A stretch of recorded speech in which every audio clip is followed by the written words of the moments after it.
একটু সার্বজনীন কথা আছে, সে হচ্ছে এই দেশের কথা, এই মাটির কথা, এই মানুষের কথা। এই দেশ, এই মাটি, এই মানুষ অনেক কষ্ট করে, অনেক রক্ত ঝরিয়ে, অনেক অশ্রুর বিনিময়ে এই দেশকে স্বাধীন করেছিল। 1971 সালে 30 লক্ষ মানুষ শহীদ হয়েছিল, 2 লক্ষ মা বোন ইজ্জত গিয়েছিল, 1 কোটি মানুষ শরণার্থী হয়েছিল। সেই দেশ আমরা ভেবেছিলাম সেই দেশ হবে সবচাইতে ভালো দেশ, সব ধর্মের মানুষ, সব বর্ণের মানুষ, সব ভাষার মানুষ, সব লিঙ্গের মানুষ সেই দেশে শান্তিতে বসবাস করতে পারবে।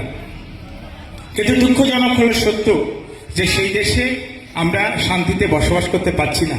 সেই অবস্থায় আজকে একটি জাতীয় নির্বাচনের সামনে আমরা এসে হাজির হয়েছি।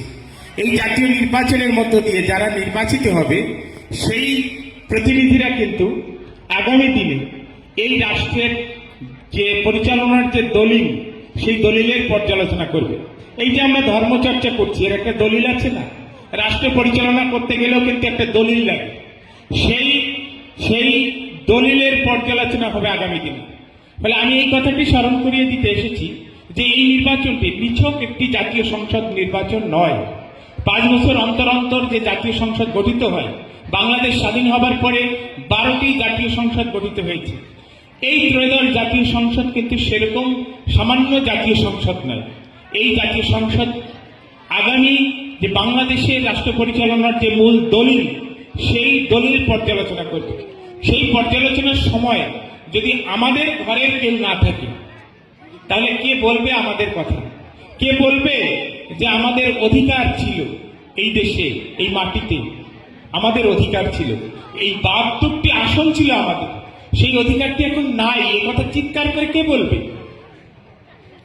সেই কথাটি বলার জন্য আমাদের একজন প্রতিনিধি দরকার। এটা ঠিক যে এখানে অনেকে 13 জন প্রার্থী নির্বাচনী এলাকায়, সবারই অধিকার আছে ভোট চাওয়ার, আমারও অধিকার আছে। কিন্তু আমি যে কথাটি বলতে চাই, আমার যে অধিকারের কথা বলতে চাই, সেই অধিকারের কথাটি একটু ভিন্ন। যেমন ধরেন, আমি রাজনীতি করি না, রাজনৈতিক দলের সাথে নাই, অথচ আমি নির্বাচনে আসলাম কেন? কারণ রাজনৈতিক দলগুলো কৃষকের কথা বলে না, নারীর অধিকারের কথা বলে না। এই যে গোপালগঞ্জে 23 জন শিশু আটক হয়েছিল, রাজনৈতিক দুটো দলের মারামারিতে আটক হয়েছিল, সেই শিশুগুলো তো মারামারি করতে যায় না, তাহলে সেই শিশুদের আটক করা হলো কেন? কোনো রাজনৈতিক দলে থেকে এই কথাগুলো বলা যায় না। আমি বলতে পারি এই কারণে যে আমি কোনো রাজনৈতিক দলে নাম লেখাই নাই। রাজনৈতিক দলে নাম লেখালে রাজনৈতিক দলের দাস হয়ে যেতে হয়। আমি রাজনৈতিক দলের দাস হতে চাই না, আমি আপনাদের দাস হতে চাই, এই সমাজের দাস হতে চাই, কৃষকের দাস হতে চাই। বাংলাদেশে 12টা কমিশন হয়েছে, এখনো কৃষকের কমিশন হয় নাই, অথচ কৃষক হচ্ছে এই দেশের অর্থনীতির মেরুদণ্ড। কৃষক আমাদের অন্ন যোগায়। আমরা ছোটবেলায় পড়েছি, সব সাধকের বড় সাধক আমার দেশের চাষা, দেশমাতারই মুক্তিকামী দেশের সেজে আসা। সেই কৃষক যে রোদে পুড়ে শীতের কঠিন তীব্র শীত সহ্য করে, সেই জলে ডুবে সমস্ত কিছু উৎপন্ন করে, খাদ্যশস্য উৎপন্ন করে, যা খেয়ে আমরা বেঁচে থাকি, সেই কৃষক তার ন্যায্য উৎপাদিত পণ্যের ন্যায্য মূল্য পায় না। আমরা সেই কথা বলার জন্য আমরা স্বাধীনভাবে কাজ করছি, একজন মানবাধিকার কর্মী হিসাবে, বাংলাদেশ সুপ্রিম কোর্টের একজন আইনজীবী হিসাবে। আমি শুধু আপনাদের বলতে চাই, আমার মাতুল বংশের অনেককেও আমি এখানে দেখছি। আমার এক আজা আছে এখানে, আমরা ছোটবেলায় আজা বলতাম, সেই শব্দগুলো হারিয়ে যাচ্ছে। আমাদের তো সবকিছুই হারিয়ে গেছে। আমরা যে ধান উৎপন্ন করতাম সেই ধানগুলো হারিয়ে গেছে, যে মাছ উৎপন্ন করতাম সেই মাছগুলো হারিয়ে গেছে, আমাদের শব্দগুলো হারিয়ে গেছে। আমরা মনে করি এই শব্দগুলো খারাপ, কিন্তু শব্দ কখনো খারাপ না। এই যে আজা বলতাম, এর মধ্যে একটা মাধুর্য আছে। ফলে আমি আপনাদের এইটুকু বলতে চাই, আমি কথা বাড়াবো না, এইটুকু বলতে চাই, আমি তিলে তিলে নিজেকে প্রস্তুত করেছি এই সমাজের জন্য।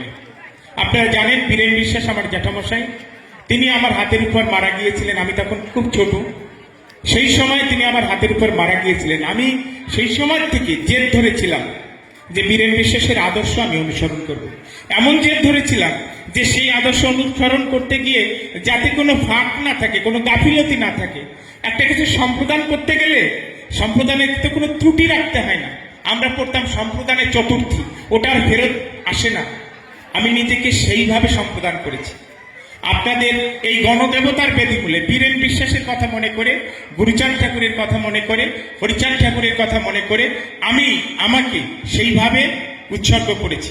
আপনারা এই যে গণদেবতা, আপনারা সেই ফুলটিকে যদি গ্রহণ করেন তাহলে আমি সবচাইতে বেশি ধন্য হব। বাগানে যে ফুল ফোটে সেই ফুলের মধ্যে সবচেয়ে ভালো ফুলটিকে দেবতার পায়ে নিবেদন করা হয়।